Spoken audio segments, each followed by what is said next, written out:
Paz do Senhor, como vocês estão? Tudo bem? Chegamos mais uma terça-feira, graças a Deus, pelas graças do Senhor Jesus. Bom estar com vocês. Queria ler para os irmãos em Salmos 46. Deus é o nosso refúgio e fortaleza, socorro bem presente nas tribulações. Portanto, não temereis ainda que a terra se transtorne e os montes se abalem nos seios dos mares.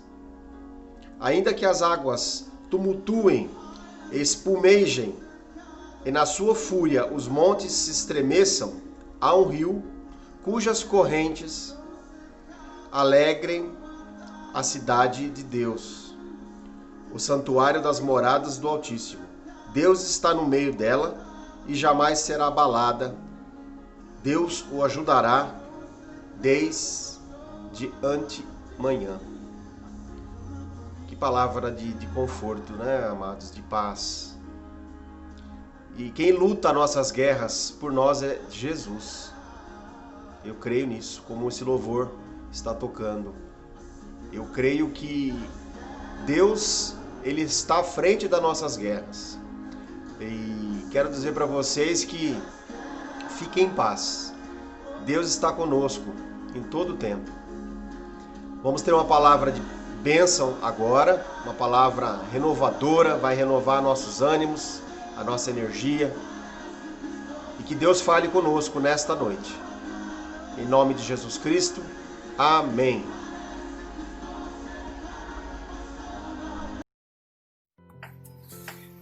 Paz do Senhor, irmãos, boa noite. Estamos aqui para mais um culto de homens. Espero que você esteja bem, que a sua família também esteja bem e que nós possamos ter um momento aí de adoração a Deus, né? De ouvir a sua palavra, entender a palavra de Deus, amém? Eu queria ler com os irmãos aqui em Lucas 5, de 1 a 11, diz assim: E aconteceu que apertando a multidão para ouvir a palavra de Deus, estava ele junto ao lago de Genezaré, e viu estar 2 barcos junto à praia do lago, e os pescadores, havendo descido deles, estavam lavando as redes. E entrando num dos barcos, que era o de Simão, pediu-lhe que o afastasse um pouco da terra, e, assentando-se, ensinava do barco a multidão. E quando acabou de falar, disse a Simão: Faze-te ao mar alto e lançai as vossas redes para pescar. E respondendo Simão, disse-lhe: Mestre, havendo trabalhado toda a noite, nada apanhamos, mas sobre a tua palavra lançarei a rede. E fazendo assim, colheram uma grande quantidade de peixes, e rompiam-se-lhes a rede. E fizeram sinal aos companheiros que estavam no outro barco para que fossem ajudar, e foram e encheram ambos os barcos, de maneira tal que quase iam a pique. E vendo isso, Simão Pedro prostrou-se aos pés de Jesus, dizendo: Senhor, ausenta-te de mim, porque eu sou um homem pecador.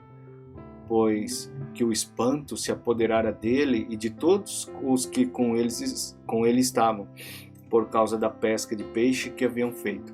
E de igual modo também Tiago e João, filhos de Zebedeu, que eram companheiros de Simão. E disse Jesus a Simão: Não temas, de agora em diante serás pescador de homens. E levando-os os barcos para a terra, deixaram tudo e o seguiram. Amém?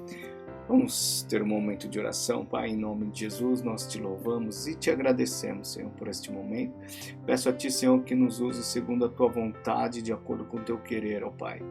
Usa-nos, Senhor, como um canal de bênção para os teus filhos, ó Pai, e que a tua palavra faça morada em nossos corações. Abra nossa mente, nos dá entendimento, ó Pai, em nome de Jesus. Amém.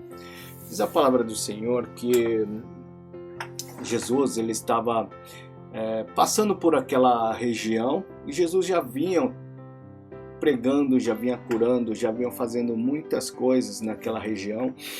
E a multidão acompanhava Jesus, o apertava, e Jesus quis se afastar um pouquinho da multidão para poder falar.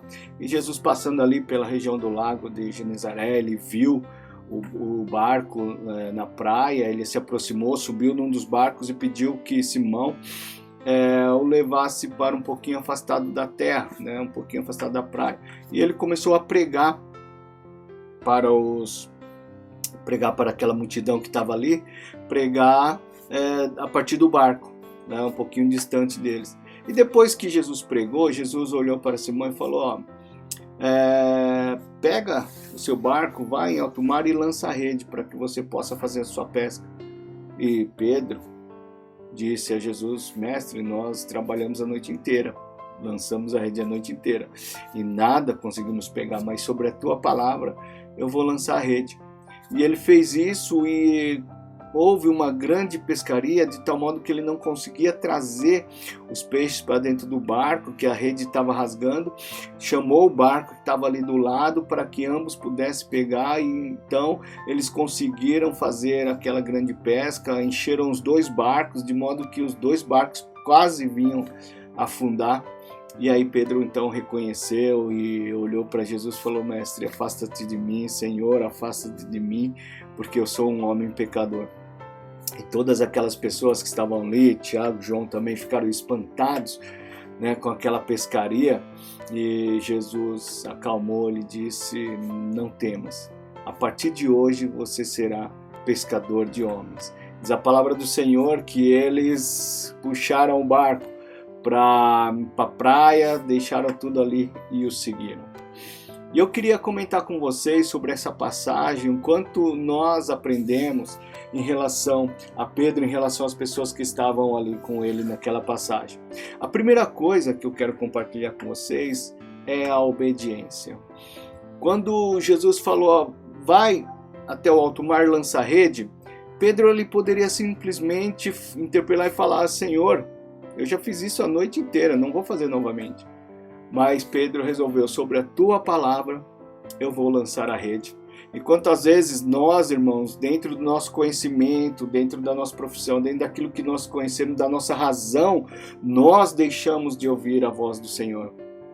Nós deixamos de obedecer a voz do Senhor.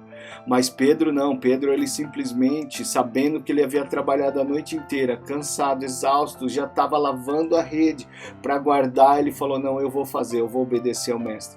E quando ele obedeceu, que grata surpresa, ele conseguiu ter aquilo que nem ele imaginava, com uma noite de pesca, os barcos cheios de peixe.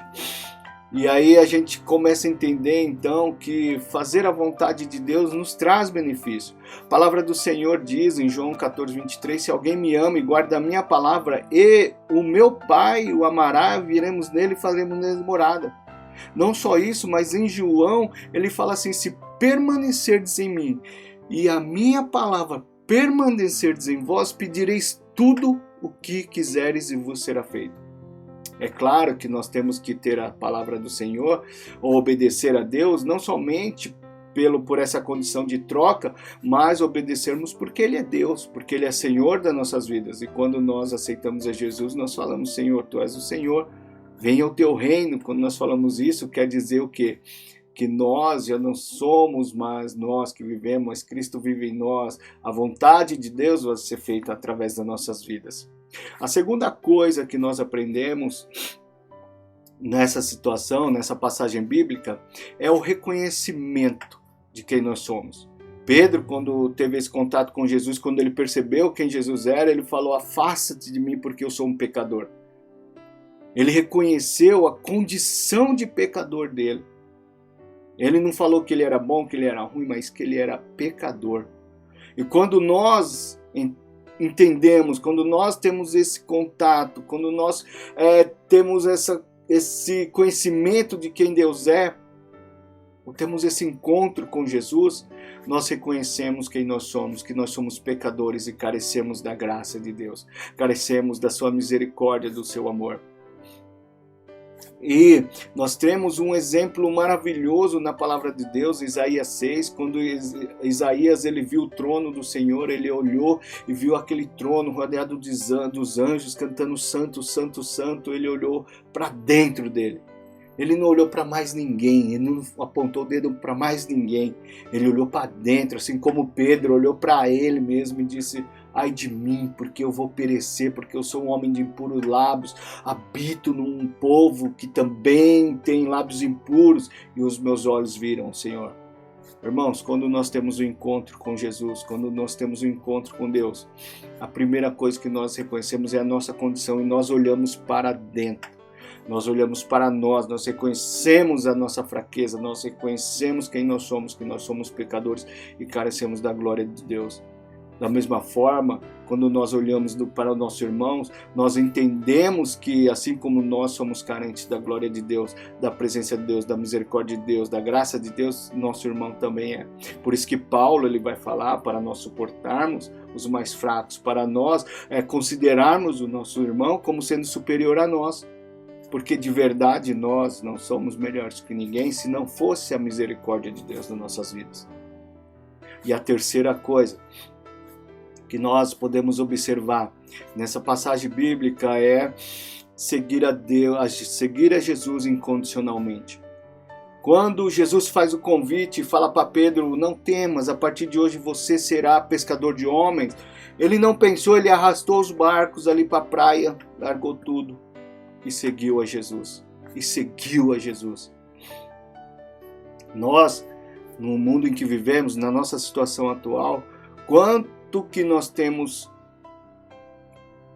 permitido seguir a Jesus, que nós temos nos permitidos a seguir a Jesus, quanto que nós temos deixado para fazer a vontade de Deus, ou, colocando de uma outra forma, o que tem impedido você de louvar ao Senhor? O que tem impedido você de caminhar com Jesus? O que tem impedido você de andar com Jesus?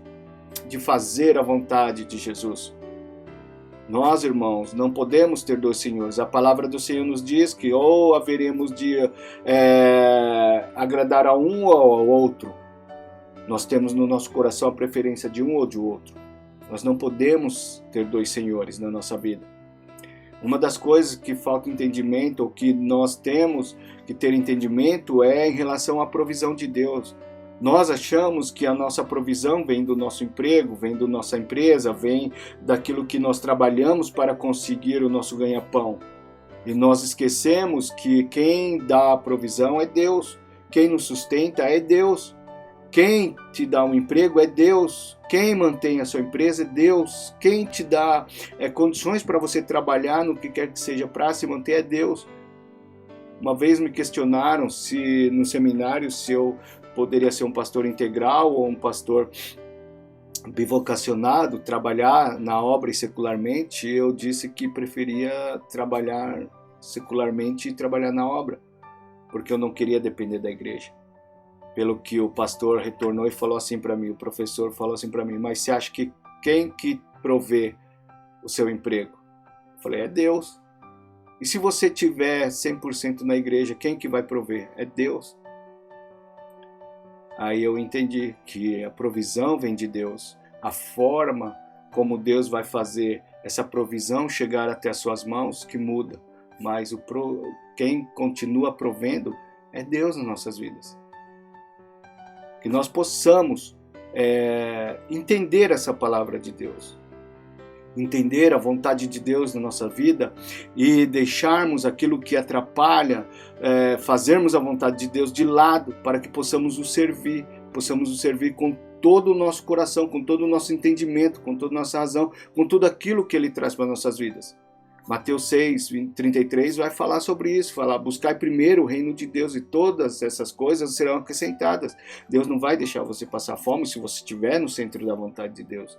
Deus não vai deixar passar nada, faltar nada na sua vida se você estiver no centro da vontade de Deus. Que nós possamos ter esse entendimento, irmãos. E que Deus, o Espírito Santo, possa nos ajudar, então, a obedecer a voz do Senhor. Que nós possamos reconhecer quem nós somos, reconhecer a nossa situação, reconhecer que dependemos da graça, da misericórdia de Deus. E que nós possamos seguir a Jesus, independente da situação, que nós possamos largar tudo para seguir a Jesus. Largar tudo que eu falo é deixar as coisas que te atrapalham de seguir a Jesus, de fazer a vontade de Jesus e tomar a decisão de segui-lo incondicionalmente, porque Ele é o nosso provedor, Ele é nosso Senhor. Amém? Curve a sua cabeça. Pai, em nome de Jesus, nós te louvamos e te agradecemos pela tua palavra, Senhor. Entendemos, ó Deus, que tu és o nosso Senhor. Entendemos, Senhor, que, Deus, devemos te obedecer. Entendemos a nossa situação, a nossa condição. Deus, nos ajuda, Senhor, se porventura em algum momento nós não tivermos essa noção de quem nós somos, ó Pai.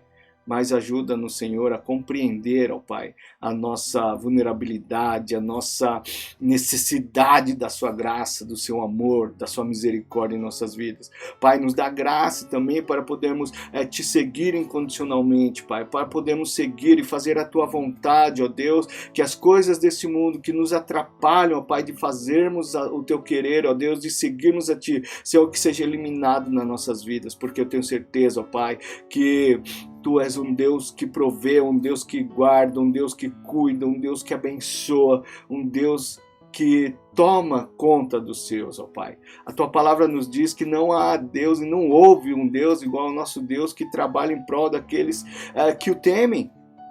E nós cremos na tua palavra, Senhor. Sê conosco, ó Pai, em nome de Jesus. Amém.